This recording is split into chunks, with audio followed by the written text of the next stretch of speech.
This is episode 127 of the Gold Squadron podcast. I'm your host, Dion Morales, and today I'm joined by William, Sunfac me, no, Sunfac you, Haywood. Words just Haywood.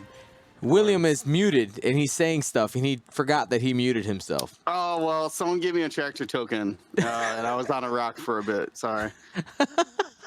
What a nerd. And Marcel, Mr. Fac, comma, son. Manzano. I'm just in this ice cream. I don't know what's going on. Marcel right now is eating an ice cream cone, you know, with his cityscape behind him. The world is his oyster. It's all good, man. It's all good. Life. That's right. Well, today's episode title, if you're reading it there, all right, is Sunfac is not the end of the world. Episode 127, all right? So we're going to get to that in a minute. But before we do that, I have a plethora. I have a platter. I have an enormous amount of announcements, some really important stuff, okay? So the first one that I want to talk about is the St. Louis Grand Championships. I've been in contact with the organizers for that, and I broke the news on our Facebook today of their official change. They were actually working on getting their website updated, and that is the fact that the dates have changed just a little bit. They've added a day of Swiss, essentially.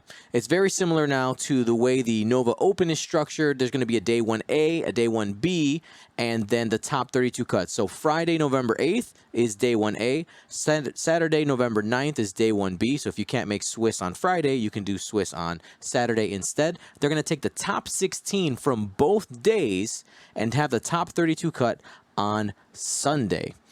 And this is going to be one of the first opportunities out there to get your 2020 invite after the after Worlds. And if you already signed up and you want to move your Swiss day to Saturday, all you got to do is let them know. Just send them an email, and they will switch that for you free of charge. No problem. And yes, Gold Squadron will be there, and we hopefully meet you guys there. Come out. I'm excited that we're going to have a grand championship here in the Midwest. St. Louis hosting that. Thank you to the guys down there who are taking care of that. Patreon rewards. Those of you who are getting our awesome Star Wars inspired art cards, we have the General Grievous, Rick Olay, Von Reg, for the full art ones. Then we also have the ink series. We have Sabine, Vader, and Forlom. All that stuff is in production now. I had told you guys before that our artist had some family stuff going on, which delayed the art getting to me. So everything's been submitted now to the printer. I'm just waiting to get it, and we'll get it shipped out. What that means is that if you didn't jump on the boat for this wave of Patreon swag, you still have, I'm going to say, until, like, you got maybe 2 weeks. Maybe two. I'm going to say 2 weeks. You got 2 weeks to jump in here, and then eventually I will cut it off, all right? So, and then we'll announce the next wave. So once I've announced the next wave of stuff, you know that the old ones are no longer available. So get yours now. I'm going to be putting a cap on the, especially the commander level. That's where you get the plastic versions, because there's only, don't order that many extras of those. Reminder, in a couple weeks, the World Championships, guys. The World Championships are happening. And so that's going to be October 16th, 17th, 18th, and 19th. And Gold Squadron is going to be live. We have 4 days of X-Wing streaming. We're not going to be streaming the Last Chance qualifier. We're going to be streaming the Coruscant Invitational. And now we're 2 weeks out. I'll start teasing a little bit of some of the things we're doing, okay? So we talked about multiple tables. We talked about the fact that it's going to be a Red Zone-esque experience. I want to talk to you about our awesome hosts that are going to be happening, who are going to be helping us out. So on one of our tables, we're going to have the host, the previous host of Back to Dials, Asa Graf, is going to be a lead on one of the tables, lending his expertise to commentating on one of our tables. And on one of our other tables, we have Nami Lee of the Carolina Crates. Absolutely awesome guy. He's done a great job commentating for me before. He's going to be a lead commentator on table 2. Then on our third table, yes, I said our third table, we're going to have the Echo-based gentleman going to be holding that down. So super excited for that. And we'll talk a little bit more about some of the other things we'll be revealing when we get to Worlds. But I've done a lot of testing. It should be absolutely amazing. And of course, yes, you will have me behind the mic. I'm going to be your director. We'll put it that way. We're going to be looking at the separate games. We're going to be switching back and forth between a bunch of games. We have an awesome editor. His name's Justin Dexter, who's going to be helping us out and getting us all this stuff. It's going to be absolutely crazy. It's honestly a world's only experience because of the amount of equipment we have to bring. I literally have to rent a minivan to bring it all down. It is not a little bit of stuff. And then last but not least, I want to remind you guys to hit that Twitch Prime button every 30 days. I know we're not on a world tour and like streaming like literally every day, but remember to hit that button. It makes a huge difference, especially with all this world stuff. It's expensive and every penny helps. All right, guys. Well, let's jump into it. Marcel, how do you beat Sunfact? Go. You bring Batman. No, I was. Xpav said the background looks like Batman. I just wanted to bring that up for a second because, quick. What would you call it? A did you know moment? Did you know? Did you know tangent with Marcel? Trivia moment. Did you know that I was actually on Batman: The Dark Knight? Wait, what? Yeah, I was in Batman: The Dark Knight. They shot it here in Chicago at Navy Pier, and if you fast forward to like the 2-hour mark, I am one of the prisoners who gets, and they got the full I get like a whole second and a half, like my face is on the camera and I'm walking, and I got the orange jumpsuit because I'm one of the prisoners. You're extra. You know, I'm a criminal, so I'm walking around with a blanket and an orange jumpsuit with like a mean mug on. And I get put on the boat, and then the boat's like the one said, you know, who are we going to blow up? This boat or that boat? So yeah, that's this is the Dark Knight.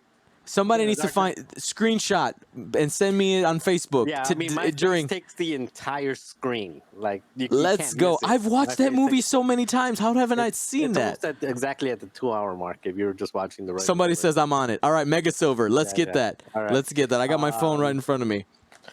So you put Batman on a medium base ship or a large base ship. All right.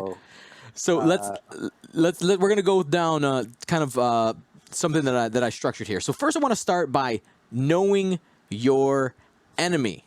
Okay, know your enemy. So Sunfact, if you're not familiar with him, he is in the Geonosian fighter, the Nantex fighter. Let's go ahead and bring up the card here. What? Uh-oh. Uh-oh. That seems to be broken. Give me 1 second, guys. Don't panic. Marcel, stall, go. Are we counting sheep? All right, I got it. Here we go. Yeah. Be prepared. Be prepared. I was prepared until it didn't. Wait, what is happening? I'm just here for the free wine and ice cream. Free wine and ice cream. Something very strange is happening on my side here. Uh-oh. Uh-oh. Uh-oh is right. So anyway, so we'll start. So do you want me to just go with what Sunfact is about, or you? Yeah. So really, who is Sunfact? As I bring up the picture, go ahead. Let me even before we're into jump into Sunfact. I've actually haven't been paying too much attention to the interwebs because it's full of drama. So like every little comment just like gets blown out of proportion. So is the issue about Sunfact Sunfac, or is the issue about it about the Nantex and the ensnare? Well, Because yeah, because I personally have been flying Chertec with ensnare, and I love it, but I don't feel that it's broken on Chertec. Now, I have not flown Sunfac or against Sunfac. I have theories about why it's good and how to beat it, but just generally, like in the World Wide Webs, you made the title of the podcast specifically about Sunfac. So is the issue specifically about Sunfac, or is the yeah, so issue that's what just with most the people Nantex? most people are banging the bell about Sunfac, and he's Initiative 6. So let me go ahead, and now that I actually have the card up on the screen, we can actually Okay. be a little bit more informed about it. So he's an Initiative 6. If you're not familiar with him, his ability is while you perform a primary attack, if the defender is tractored, roll 1 additional attack die. Then he has the Pinpoint Tractor Array ship ability. It says you cannot rotate your turret to the back arc. After you execute a maneuver, you may gain 1 tractor token to perform a rotate action. You have a 3 dice out the bullseye only and a rotating turret with 2 dice, 2 red dice. You have 3 agility, 4 hull, focus, and evade actions. So as for some of the strengths that this ship has, we have, of course, the fact that he's I6. You have an absolutely amazing dial on the Nantex. You have basically all the moves available.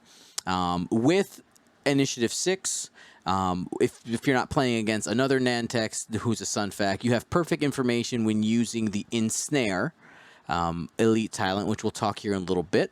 And he exists currently in a faction with low-cost ships, which allow him to combo with both swarms, which, of course, when you're able to tractor something is really, really good. And you have the ability to bid aggressively because you have so many cheap things that you can build a squad. You could drop a vulture and you got a 25-point bid if you're really going for that really aggressive Initiative 6 bid. And then he's also, quote-unquote, unblockable because he is able to do the Pinpoint Tractor Array even after being blocked. Of course, he wouldn't get his normal action, but he still has the ability to have some type of movement if he wants it. So that's his, that's his strength. When people are talking about him, those are the things that they're saying, like, this is just too good because of these things.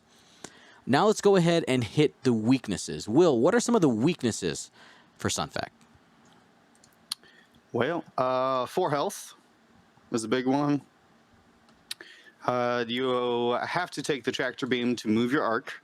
So if you're not able to find someone to ensnare, you're stuck then with the tractor beam token at most likely range 2 or 3. The other thing is you have to receive the tractor beam to activate the ensnare and get a reposition. You have to rotate your arc. So if you're encircling somebody, you're not able to move that turret and get them ensnared normally. The other, I think honestly the biggest one is just 4 hits on 3 agility. And with no force, no real great way to coordinate the ship, it runs out of dice modifiers pretty quickly. Yeah, absolutely.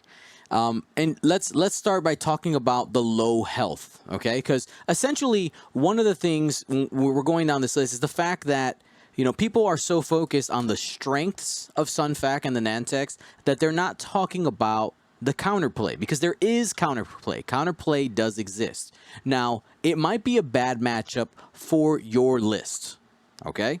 And it might be a bad matchup that forces you to play your list in a different way than you're used to. That might be the case as well.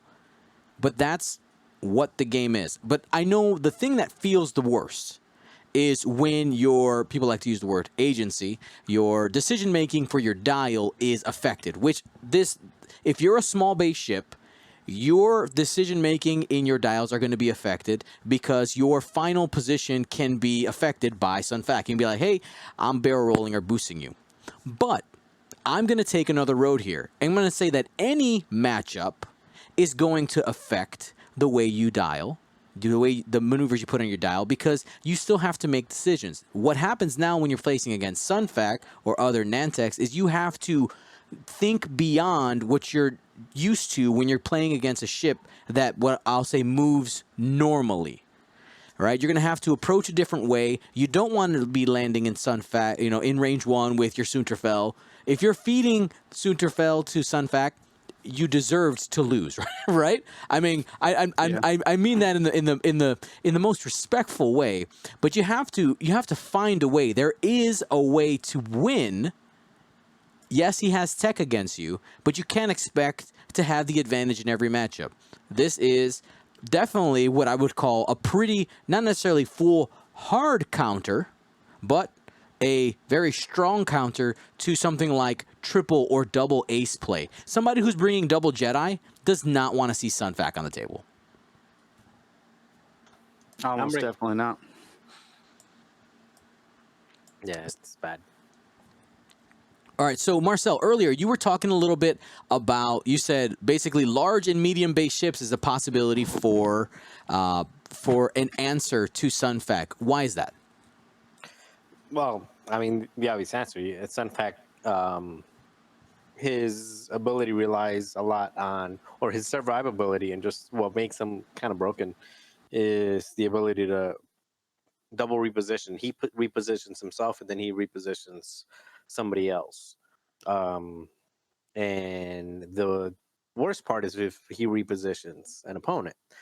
He can reposition also a friendly ship if they're not taking a shot to take a shot. I mean, there's a lot of different ways that you can take advantage of his ability, but medium and large base ships, they can't get tractored by his tractor, so he doesn't get the extra die, and he doesn't get to reposition them.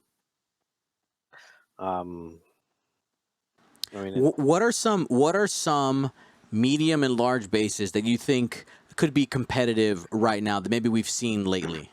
well, I think Han in the Rebel, Han in the Scum, as Initiative 6s. I don't think the Han in Resistance is actually all that good right now.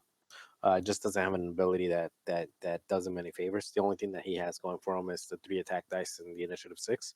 But yeah, I think Rebel Han, Scum Han, uh, potentially Dengar if you can load Dengar plus put the right type of support around Dengar. Dengar can be it. You've got Boba Fett, of course, and then you've got all the arcs, all the Resistance arcs for the most part. Nora, maybe. I mean, Sunfac wants to be range one. Guess what? So does Nora. And so yeah, just throw Nora in there. 4 forward straight and say. I actually really like that as a solution because not only does she not get tractor, she's also getting that additional evade. Free evade, yeah. So I mean, she doesn't. That seems pretty good. Yeah, because she doesn't really care about. I mean, it's basically a free reinforce, better than a reinforce, because even if you're flying against Sunfac with the 6 additional drones, just throw her in range 1 and she'll get her free evades, and even if you get all 6 of them to land a hit, which it's not guaranteed, she's still going to get 6 free evades and cause a little havoc, enough for the rest of your squad to go in there and do some damage. So anyway, Boba Fett definitely wants to be range 1. Nora wants to be range 1. You've got the Resistance arcs that both Wolf and Sinker specifically, but also the generics at 42 points can cause a little bit of havoc. Rack and Boykin, both are they just won the Italian Nationals combined, and they beat a separatist, albeit Nantex weren't legal back then, but I don't think Rack or Eugen really care about Nantex showing up on the table. I mean, there's just so many different things. And VCX, I don't think we're going to see a whole lot of VCX. Maybe a hero here and there, but there's just so much stuff. I don't think the slow ones will do much. What I mean by that is like the Imperial Aces. They usually get supported by a Palp Shuttle. I don't Hmm. think the Palp Shuttle's really going to give Sunfac any trouble because it's just not fast and maneuverable enough to keep up with Sunfac, and Sunfac can snipe the Aces. Right. So that's not a good matchup. But alternatively, if you've got Rack Kylo, I mean not Rack, Quick Draw Kylo and Tafson, something like that. Tafson is with that um, hard turn is able to keep up with. Well, so I think there's a lot. There's definitely a lot of different options that are viable. If we're ranking them, I'd say the most viable option is Rack. The second most viable option is probably Boba Fett, and then after that you get into the Han Solos and the Noras and stuff like that. So, Will, anything else there you want to talk about when it comes to ships, actual ship selection when trying to counter Sunfac? If you're like, you know what, I don't care what my matchup is as long if it's Sunfac, I just don't want to be at a disadvantage. Is there anything else that sticks out to you?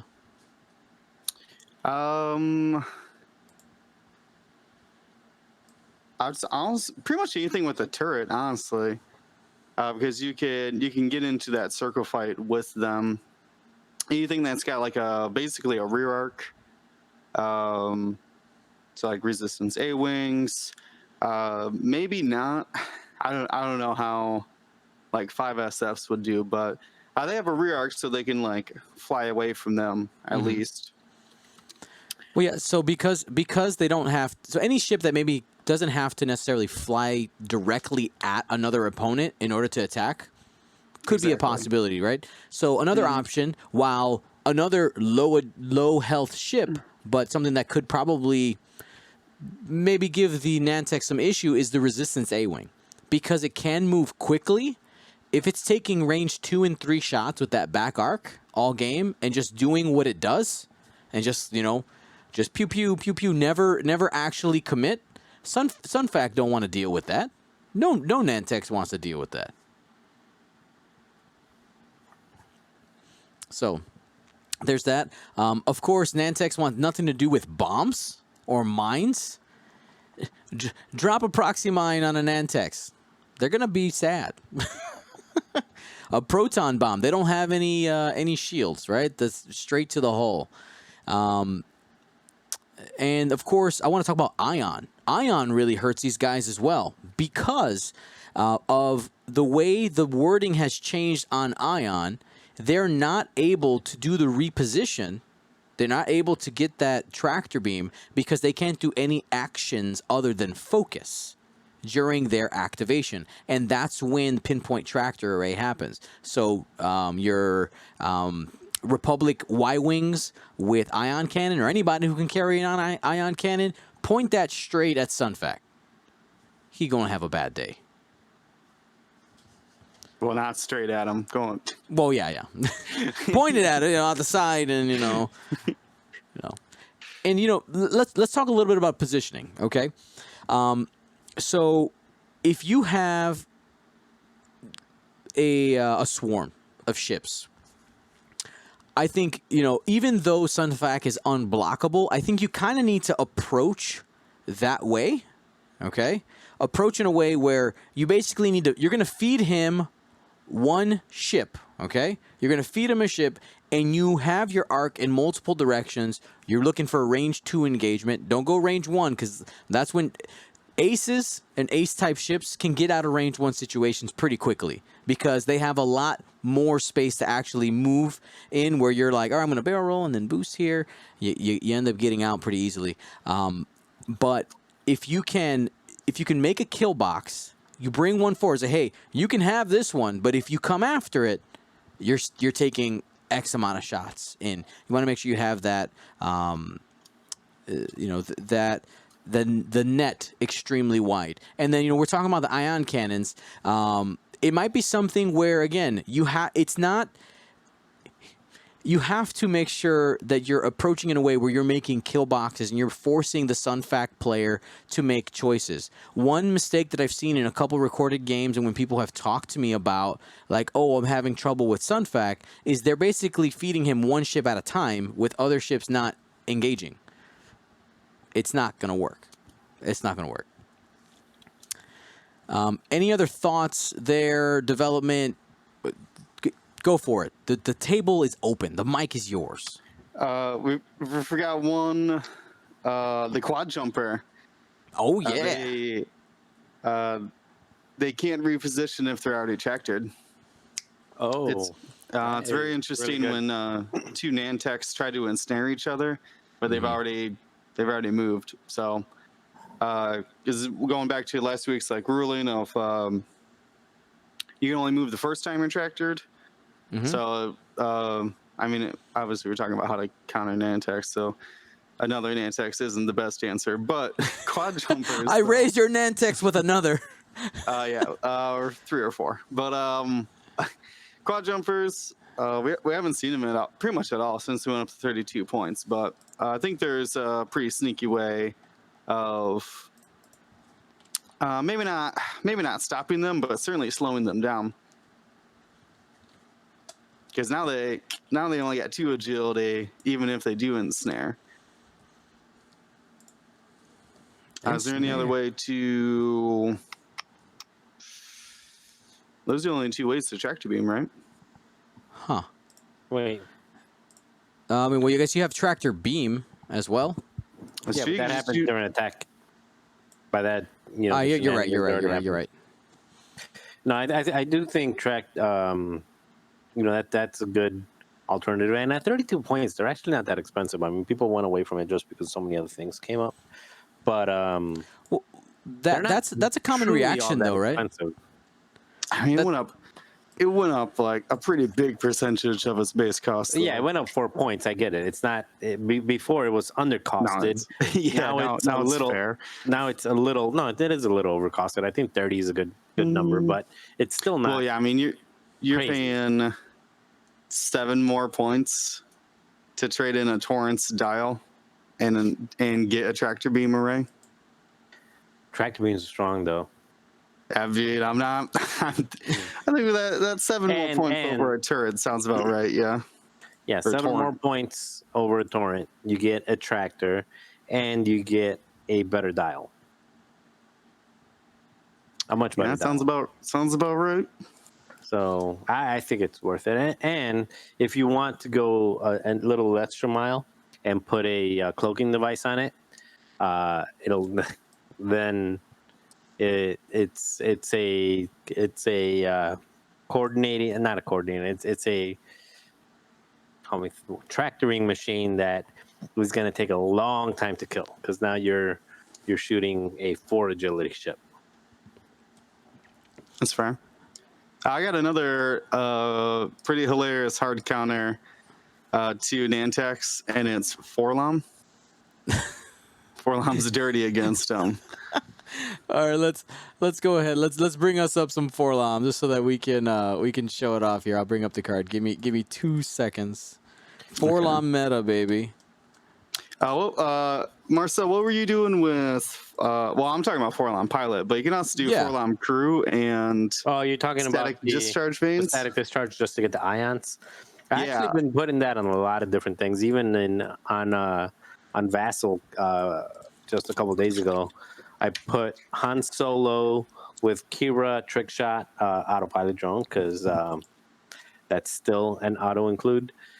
And then I put Forlom and static discharge veins on Han Solo, and then I teamed them up with a regen Dengar with title and regen and shield upgrade and expert handling and contraband cybernetics, and basically still had me at 180 something. But that type. I mean, you don't have to get that expensive in order to get that combo on. So basically with static discharge, it just says when you receive an ion, you can pass it off to somebody. If you're not stressed, you can pass it off to somebody at range 1. You put that on the big base ship, that makes quite a big circle. and you have a couple of different ways to do that. You can either do Forlam, right, if you're on Scum, which makes it very easy. Every time you shoot, even if they don't have a token, you can still select a token and just pass off an ion that way. You get 2 ions for Forlam, but you get to pass one off, so you get to basically do it 3 times before you yourself are ioned. Or you can spend the 4 points and go with feedback array. And even if you don't have a shot on a low agility ship, just feedback yourself. You might take a damage, but you'll pass off an ion to somebody else. Yeah, I don't like feedback array because the Nantex can always just barrel off of you. What? You mean off of range 1? You mean? Off of range 0 because they bump into you. Yeah, they track the beam off of you. But that's not the point. The point is, even if they're the point is not to, because when I fly feedback array and static discharge, my aim is not to bump you. My aim is to get within range 1 of you, and then I take the damage myself, whether you're touching me or not, because I'm allowed to give myself damage, and then I pass off. So it's basically a big base range 1 ion machine. I take a damage to give you an ion. I want to go back. Whether you're close to me or not. I just realized they had a Forlam up on the screen. Go back to Forlam Pilot. That's what I wanted to talk about. We already talked a little bit about ions, but there's not very much stress control in the game. Forlam, being a medium base, can get behind the Nantex. I think is got some secret tech. We haven't seen anything from Sloan in a very long time. Oh. Yeah. Sloan 6 or Sloan, yeah, that's good. 5 times 3. I mean, they can't rotate it's the same thing. If they can't rotate their arc, they can't get a tractor beam, which means you're not being ensnared. So that first time Sunfat kills somebody, well, you're stuck. Well, I mean, they got a fine dial, but they're stuck how they are for at least a round or 2, giving you time to pounce on them. Something that I want to address here, which I saw the question. There's actually a post posted by Luke Carrington of the Gold Squadron Paincast. Watch Mondays and Thursdays at 6 p.m. Central. He asked, so if you change your list to fight Sunfac, what about the rest of the meta? And I think we are in a spot right now in X-Wing where the Nantex does cause a bit of a meta shift. Right now we're in the unknown land. Worlds is going to be a brand new meta. It's going to be brand new.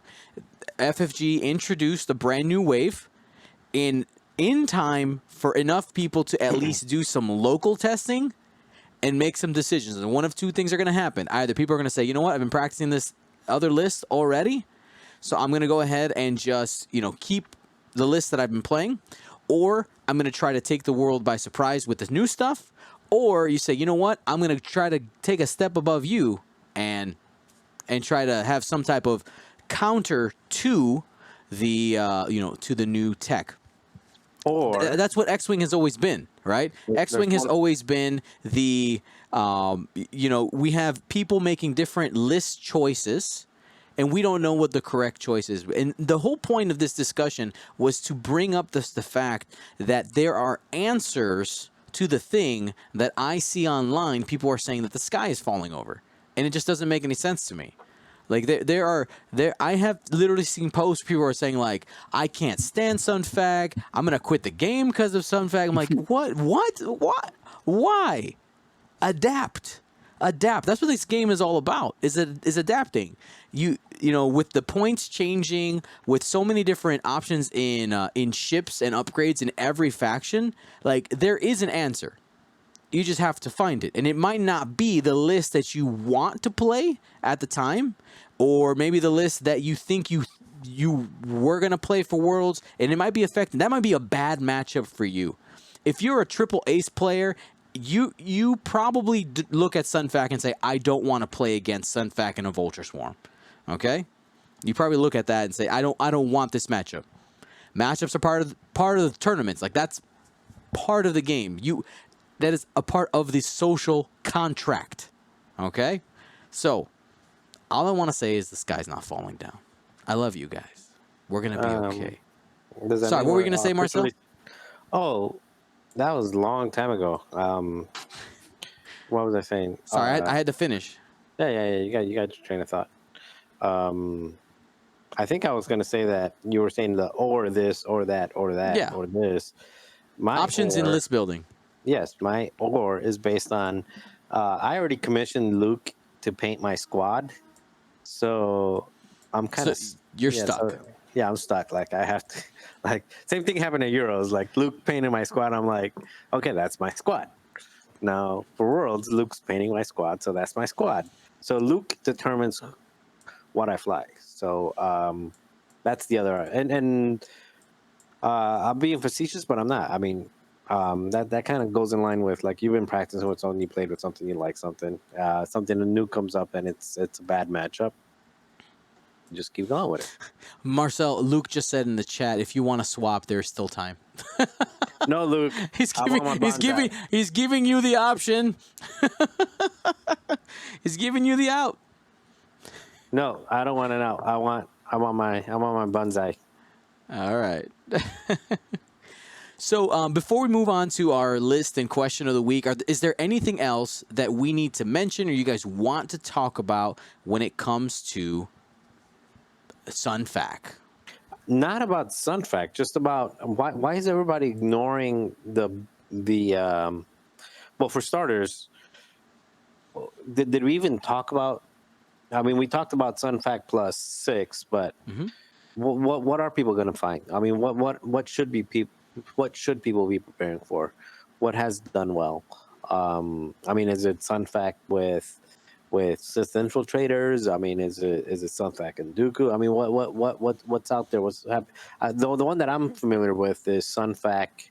Sunfac, either the Initiative 4 or the Initiative 5 version of the Nantex plus Grievous with the title and impervious plating, but that's like the triple ace separatist.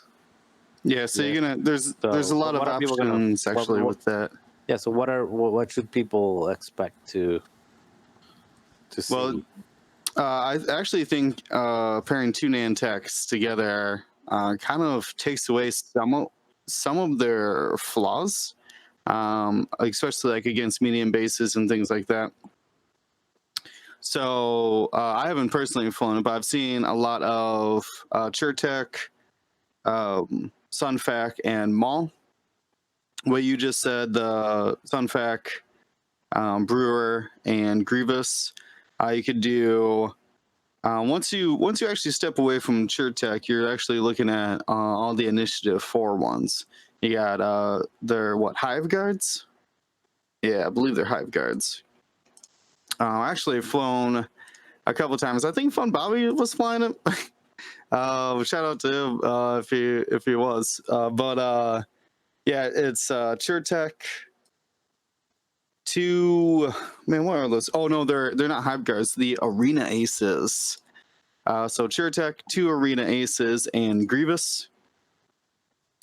Everybody's gotten Snare and basically all the best stuff you can do. That's pretty nasty. I mean, you don't have much hull, so you can be taken down. So that's not crazy. We haven't really seen any like generic spams. I just don't think that anybody's taking the Nantex without Ensnare. So you're pretty limited to just 4 of them. But I don't think we're going to see 4 though, especially with the new rules update where you can't bounce Ensnares off of each other. Right, it's just the first time. Yeah, exactly. Yeah, because I could imagine in my head what it would look like if you could what you were allowed to do before, and it was gonna be ridiculous. So, but yeah, I think I guess you could do like missiles and stuff. I'm trying to think of anything else I've seen. Saw Sunfac, Grievous, and then I think 3 vultures to get like a mid-sized bid. Right. I think that's really what most of your list with Sunfac is built around. What is your bid? Right. Do you And want then the other one is Sunfac and just some type of swarm. right? The Sunfac and 6 drones or 5 Yeah. drones. If you're going for like a crazy bid, you do 5. You go for 5 drones and with the struts, or you go 6 all with struts, or you take the struts off to get a bigger bid. Like there's different versions out there. So yeah, it's there are different versions of it out there. Yes, do we have to think about it? But again, the world is not the sky is not falling. You guys just had league championships. Is Yep. that right? Wave championships. Yep. What, With the league, yeah. was anybody flying the Nantex last weekend? No, Not really. nobody. I'm planning on flying it tomorrow. I have a list with it. Ooh, what's your list? Real fancy. It's Sunfac with 6 vultures. Nice. Yeah, it's Sunfac with 6 vulture. It's pretty simple. I also have it put together, and I have a bunch of stuff to do tonight, so I don't have time to build a new list. That's fair. I personally run my 6 with 311 and struts. I don't. 2 people don't get struts, but whatever. You put them up in front. I run it at 200 because I don't really care about the bid. Right. What bid? I didn't come here to They fight. only got 1 I6 anyways, unless you're Vader soon tier, and then I'll block you. Like, because I really like 311.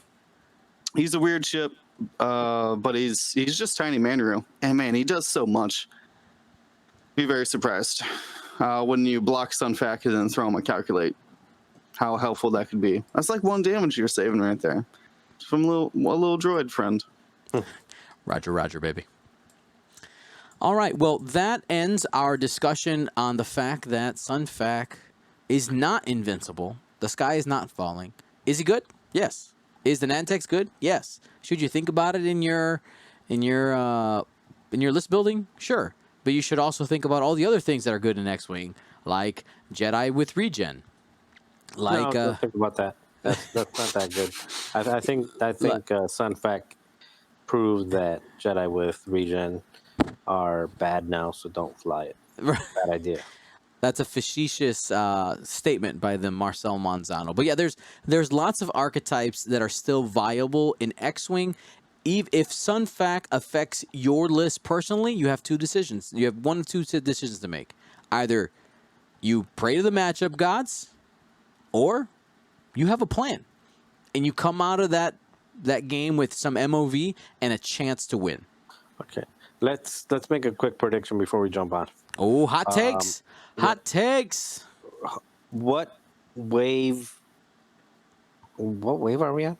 6 or 5? 6? 5. Okay, what current wave or most recent wave ship or upgrade will be in the top 4 at Worlds? Delta 7B. That's not a most recent. Sorry, I guess. Sorry. Let me. From this one up. Most recent wave. What from the most recent wave will, whether it's an upgrade card or a ship?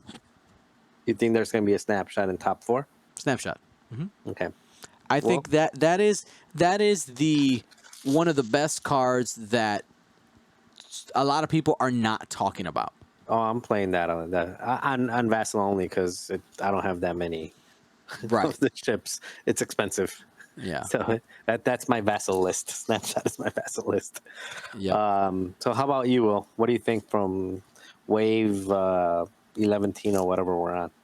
We'll make it. Wait 5. I got no hopes for the Republic Y-wing. Sorry, Go sorry, G! Y-wing. I don't know. Goji spanked me pretty good last week. Goji's good. Look out. Jim, what was your highest dice count? I think I got up to 4. No. We that did. Sounds reasonable. We did 6, but that was when I did like the crazy setup that you had sent me. I got up to 6 on one. Yeah. I lost that game though because I spent the whole time just trying to make a tower of bombs. It was fun though. I mean, that was what that setup was for. Yep. Anyways, yeah, I don't think anything from them, unless someone's just gonna spam them like 4 or 5. like that. I don't think we're going to see anything. But I think the aces outfly that pretty easily. So I'm just going to take a pretty generic ensnare. I'm not quite sure who is it going to be on, but I bet ensnare could crack the top 4. I'm gonna go with the precognitive reflexes. Okay. Yeah, that's a great call too. So 3 complete. Go ahead. Sorry. I'm even gonna go a step further, and I'm gonna say Vader with precognitive reflexes. All right. We better have a 13-point bid. Fight the fact. All right, guys. Precognitive reflexes and and they what do you call it? The passive. So that way he has, if he has a bid or if he doesn't have a bid, he's covered either way. Bring them both, no matter what. Bring them both, yeah, and afterburners just in case. Insurance, 100-point Vader for the win. All right, everybody. Well, let's go ahead and we're going to go into our question of the week. Our question of the week is a little bit of a different one than we've had before. It comes from Xfication, and he asked, what are your speculations on possible abilities on some of the new pilots in the Hot Shots and Aces pack? So if you're not familiar with that, that is the pack of cards, the card packs that we're finally getting with some added pilots for ships that have already been released.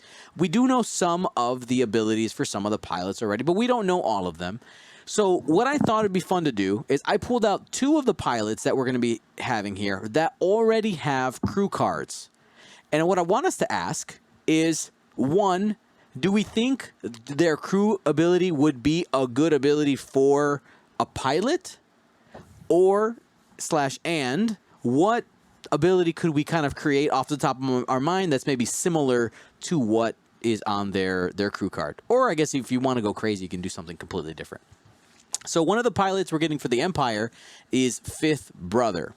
The upgrade cards, Fifth Brother says, while you perform an attack, you may spend 1 force to change one of your focus results to a crit result. On a pilot, what do you think? I think you just keep it. I don't think that's going far enough. Not far enough. You want more. You want give Fifth Brother some more stuff. Well, they're it's Sixth Sister. Seventh I feel like sister? that. Seventh Sister. I was going to say. Yeah, doesn't sound right. But anyway, so Seventh Sister was one of the pilots already, and she's got to spend both of her force charges to essentially do a crack shot. And I think something similar to that. There's a TIE-FO. Nobody flies them. I think it's static, but you can spend focus and target lock to just make his dice say all crits. Okay. That's essentially what I want. Is Fifth Brother can spend both his force to turn all of his dice to hits. But something along the lines where he can't be stressed or something like that. Or he gets a jam. I want something very aggressive from him coming in, taking names. What do you think, Marcel? I already said I think he's gonna. I kind of like that ability, so I would literally just keep it a crit making machine. All right. So just leave him in there with his native ability. And did they already say their pilot's abilities, or did they just? No, we don't know. We don't know them. We know some of them. We know. I would want an initiative 5 with that ability. I think that kind of 5th initiative 5 and that ability. Okay. I like it with 2 force. I don't think he'll be initiative 5. I think he'll be initiative 3 or 4. You asked the question and I answered. I said I-5, 2 force, and you spend 1 force to change it to a crit. And if you have 2 force, you throw 2 crits in there. All right. What about if it was just change any die to a crit? Oh, too good. Too good. Maybe any force. Wait, what if he's only got one force though? Maybe any focus or hit result to a crit. But if you're turning Ooh. blanks to crit, I think that's going to. Well, it's not going too far, but it's then you have to. Then it'll get expensive. I would not want that on a not expensive ship. But what if you had it at a low initiative? Like that's the way they like to balance these things, right? Good ability, low initiative ship. So if he's initiative 3, and you could spend the force to change a blank to a crit. I still think that's too good. Well, what is he going to be on? On a on the TIE V1, the Inquisitor ship. Inquisitor? Maybe. I mean, you're rolling 2 hits, but it would have to be primary only at that point, I would say. Like, that's fair. Doing that ability. Primary only. Yeah, we don't need. Well, what were they? Guidance chips? Back? Yeah, we don't need guidance chips. Sorry, I'm laughing here at the chat. People are having a great time with the number family member and a funny ability. It's great.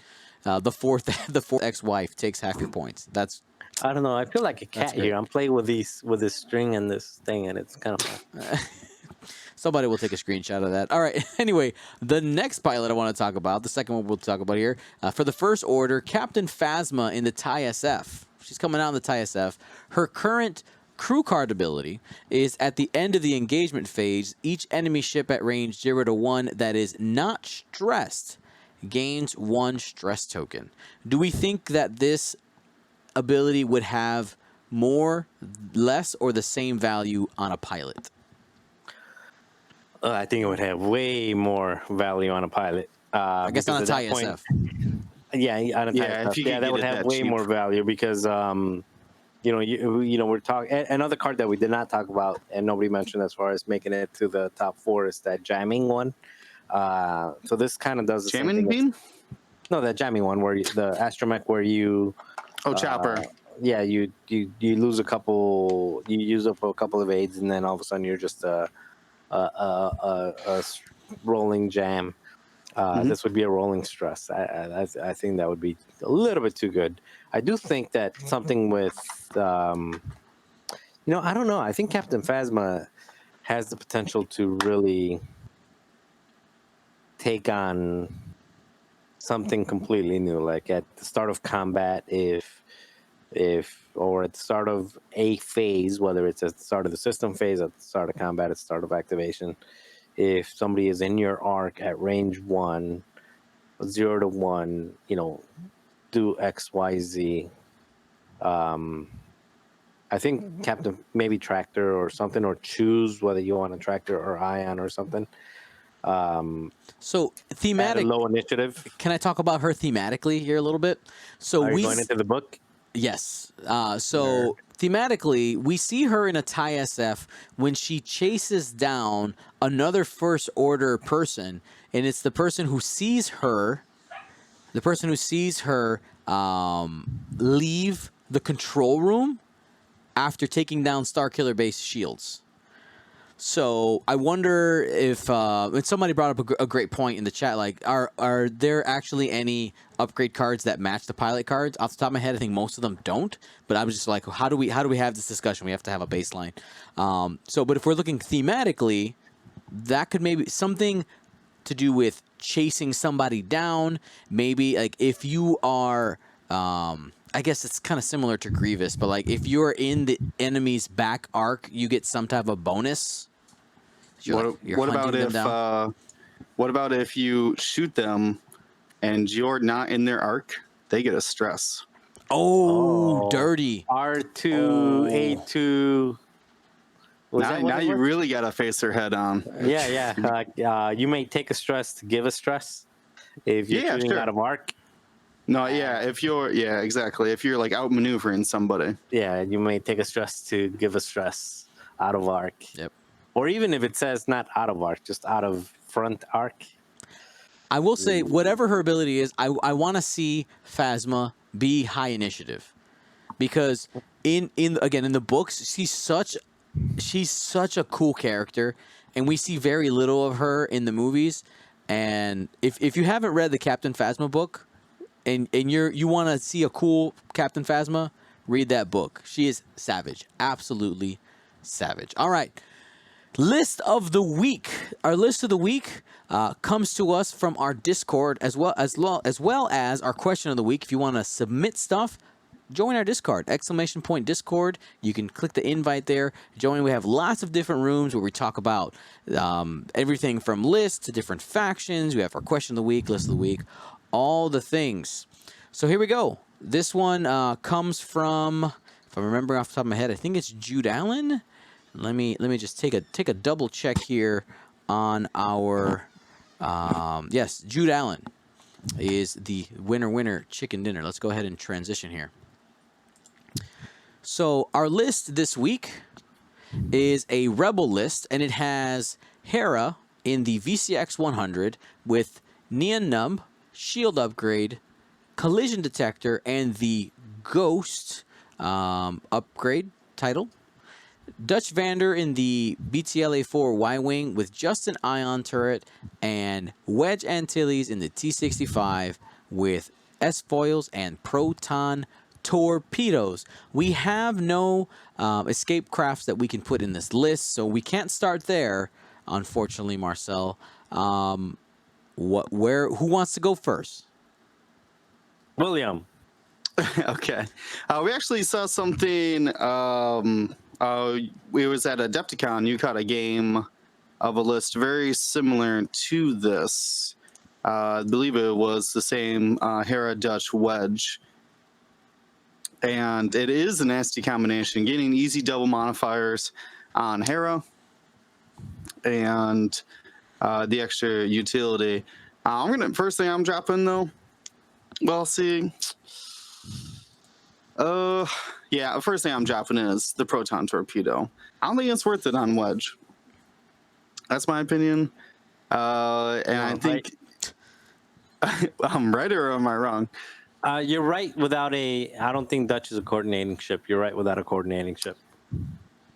Yeah, I would much prefer Leia Organa on that Hera. Let's get some K-turns up in there. And you know what's better than red maneuvers? White maneuvers. And I would actually... Ooh, we got 7 points left here. I want an ion turret on Hera as well, to be honest with you. Now, she's 98 points now. So you're going to have to bring that wedge in pretty quickly. Be aggressive. Yeah, let's just finish that out with crack shots.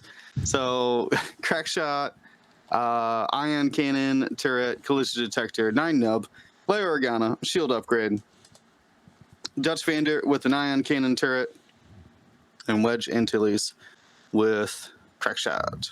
There it is. List of the week, Jude Allen, part 1. All right, Marcel, your take. Stall. Yes. So if you've never submitted anything for List of the Week, again, I want to remind you guys, you can do it on Discord. Also, something really awesome on Discord is our Gold Squadron paint cast channels, where we have people who watch the paint cast and they take pictures of their ships and they put it in the Discord to show off. You also have Luke in there giving people tips. So it's pretty awesome. Pretty awesome. To stall for more time. Did I stall long enough? Sad reacts only. Captain Phasma's an Initiative 4 TSF.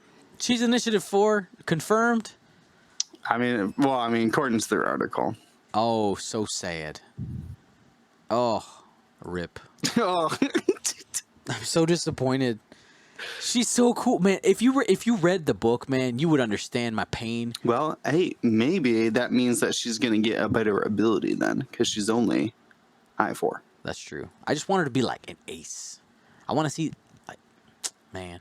I want an excuse to make a Captain Phasma card. That's what I want, guys. Okay, I'm trying. All right.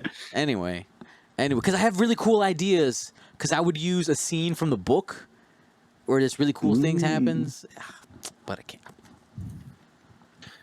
Maybe I'll do it anyway. Whatever. Who's gonna tell me no? All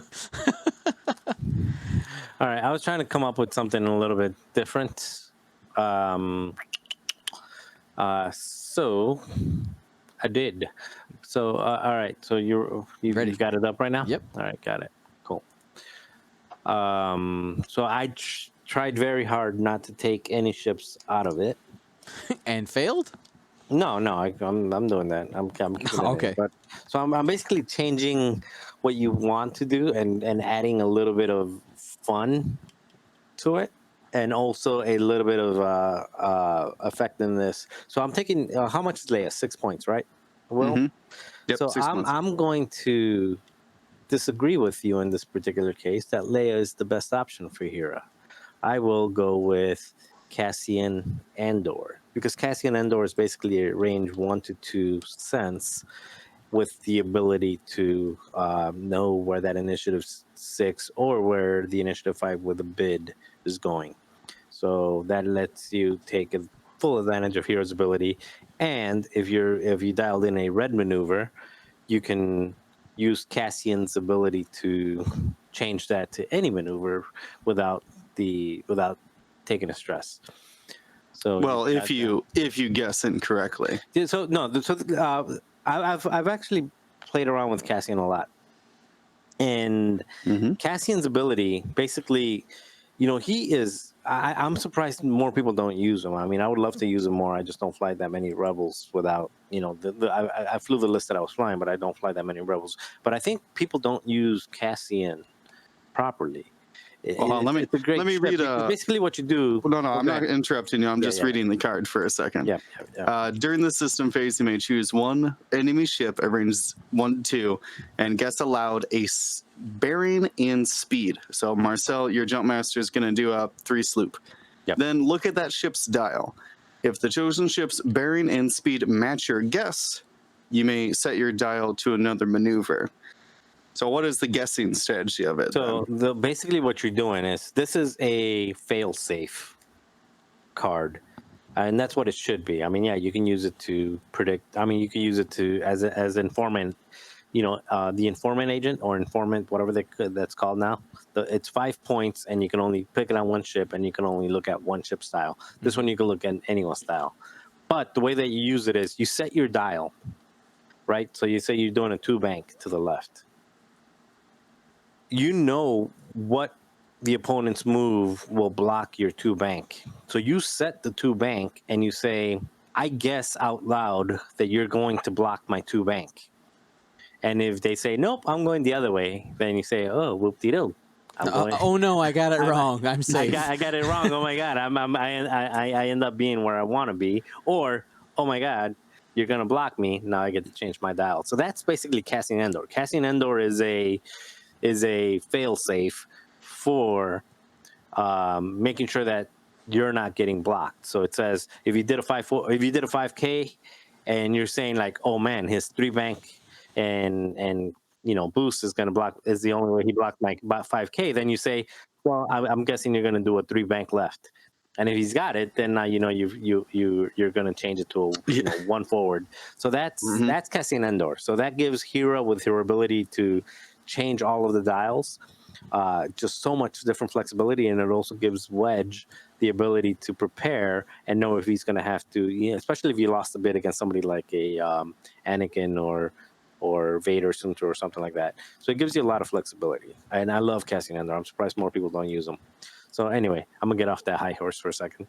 All right. What's next? But use more Cassian Andor. Cassian Andor is amazing. You'll never get blocked when you're using Cassian Andor. And the other one is Wedge. Take the torpedo off because again, Dutch is not really an effective coordinator, and just put I like R2 on him. Throw Regen. Regen is good. Boom, done. And on Dutch, just you got Dutch the way you got Dutch. That should be pretty good at 199, right? 197. Then you're missing something. Oh, you got the ion turret on Hera? No. Okay. Oh, and take the shield upgrade off Hera. So swap the shield upgrade. So for an actually, ion a bunch turret. of different things. All right, cool. So Yeah. No, I thought I had taken that off already. It's okay. So you end up with collision detector, ion cannon turret, 9 nub, Cassian, and the ghost title.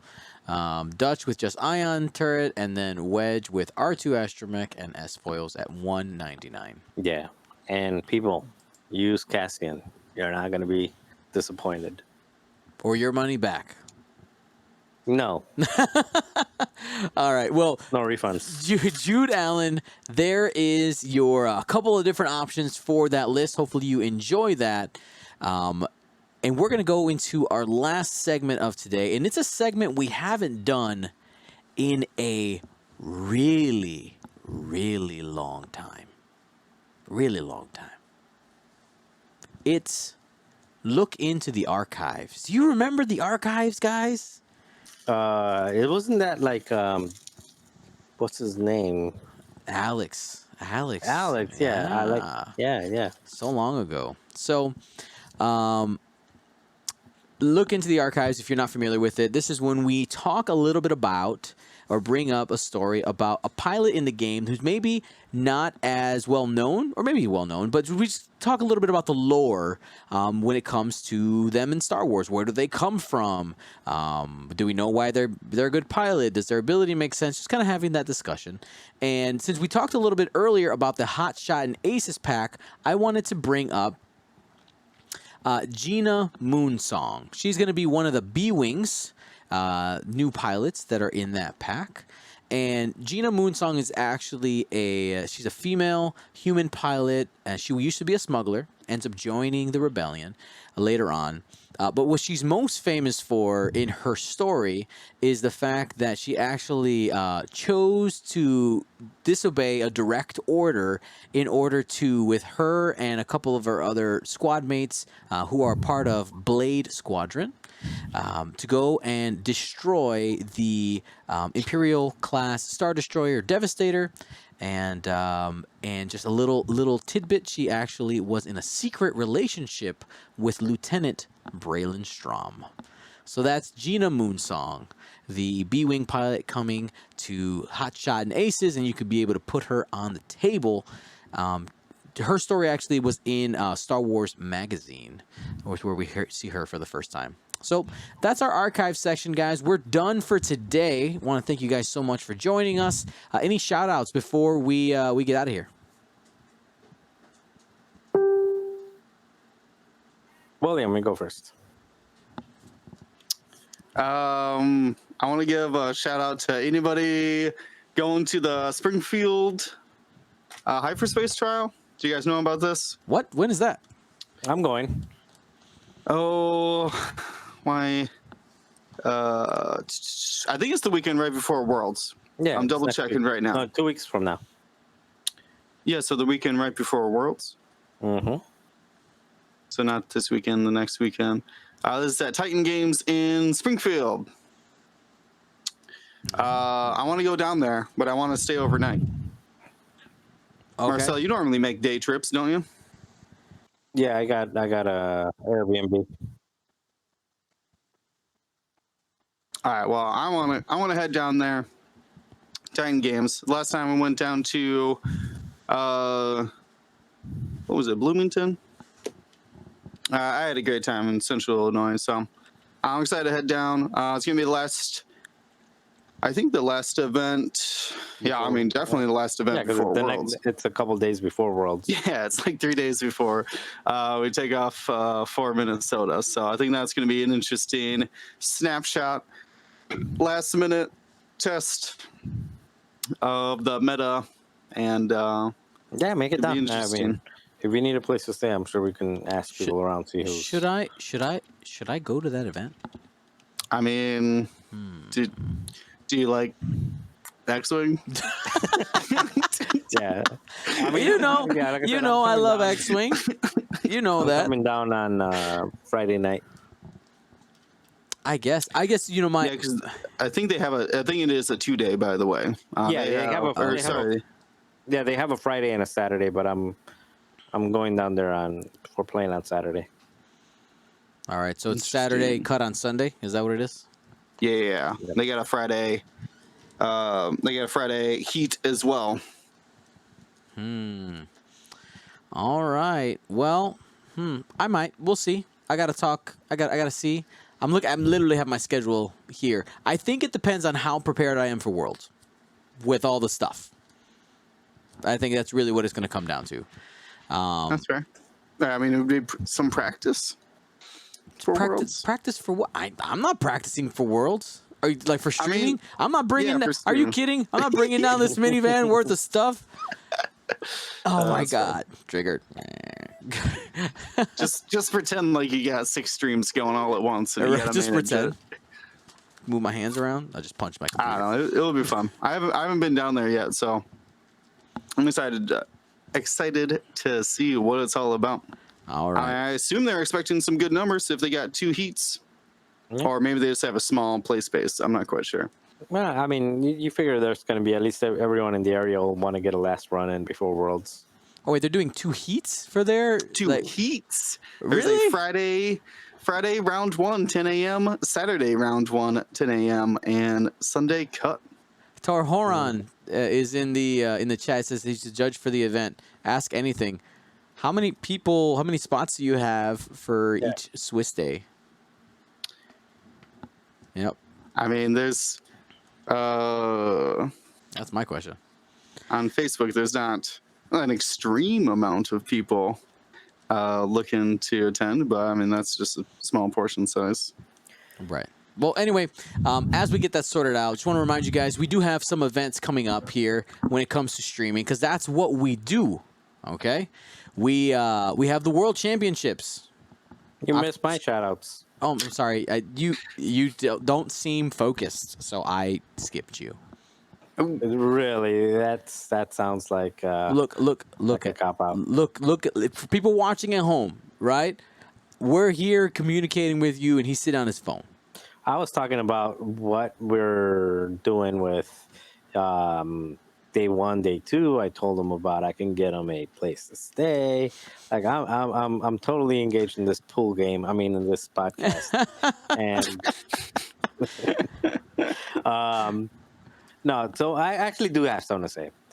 And it's actually relevant to the topic. It's not a shout out. It's more of a like a WTF. Like people need to just chill out on the internet. They take everything so serious, and everything's like gets blown out of proportion. And it's like pretty aggravating. I mean, I know that's not going to change anything, because Right. it's still the internet. But come on, Wait, dude, what? The internet?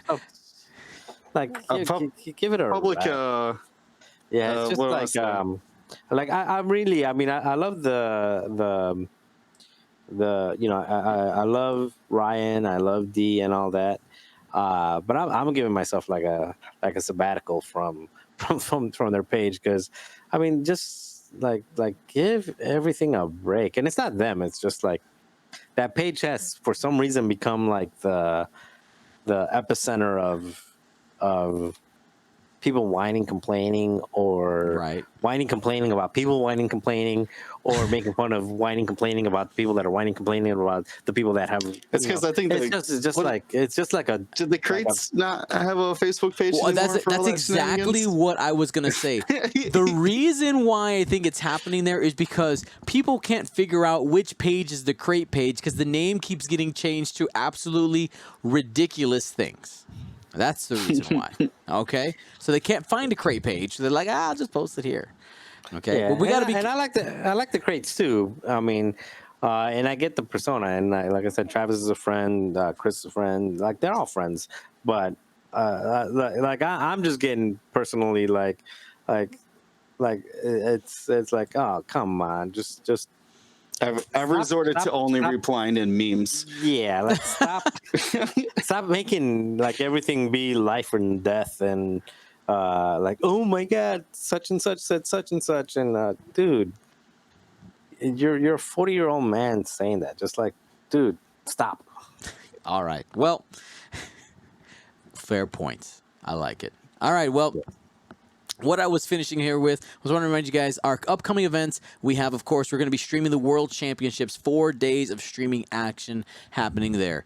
November 8th through the 10th, we have the Grand Championships at Warfare Weekend. Go ahead and get signed up, guys. Warfareweekend.com.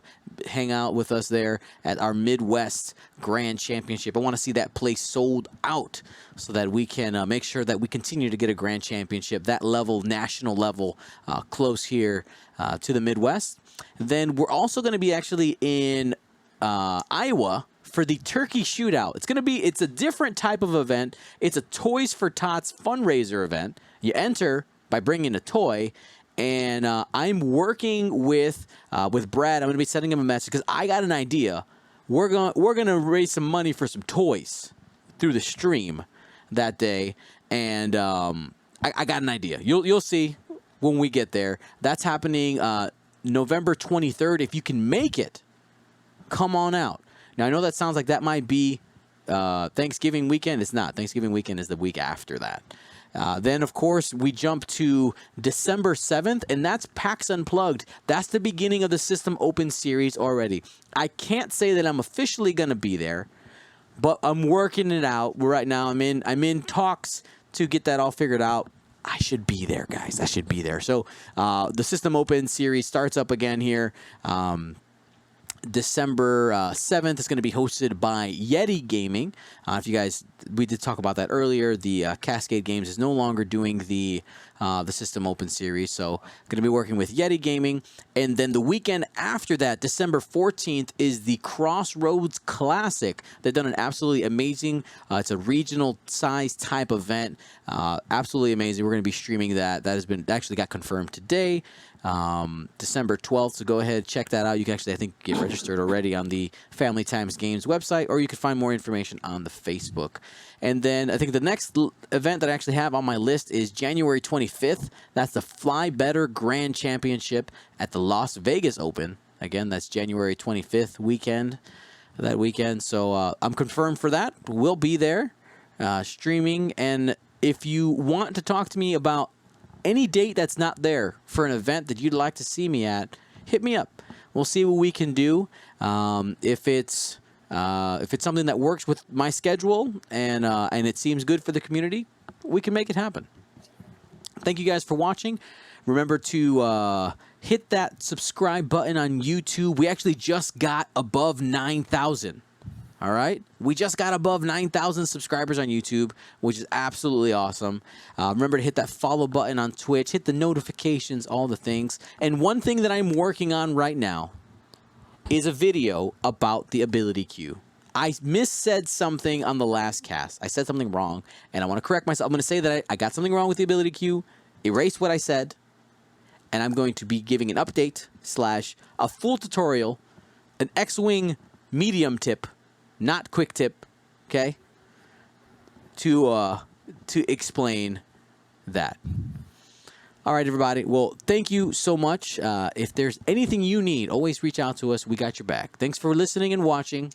Gold Squadron out.